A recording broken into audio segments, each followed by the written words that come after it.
Kau kena tengok video ni sampai habis kalau kau suka trade US session. Tapi sebelum tu, close video ni sekarang. Baik, korang hanya perlu pergi kepada browser.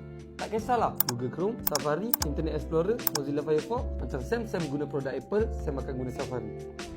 Okay, apa yang korang perlu buat adalah korang search Finviz. Dan korang akan perlu ambil yang S&P 500 tu.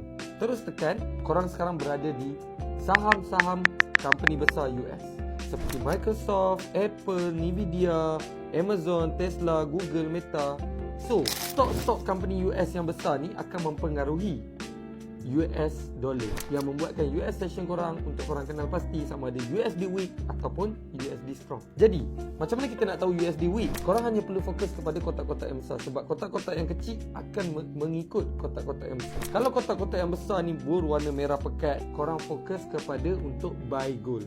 Sebab saham-saham US company banyak orang jual berbanding beli. Jadi US dollar akan weak untuk korang buy gold. Tapi kalau kotak-kotak Microsoft, Apple semua ni berwarna hijau pekat, korang perlu fokus kepada untuk sell gold. Sebab ia akan mempengaruhi semua saham-saham US stock orang beli dan US dollar akan strong. Alright, so korang nak trade US session malam ni, jangan lupa untuk check out Finviz Math. Follow Sam dan komen untuk video seterusnya.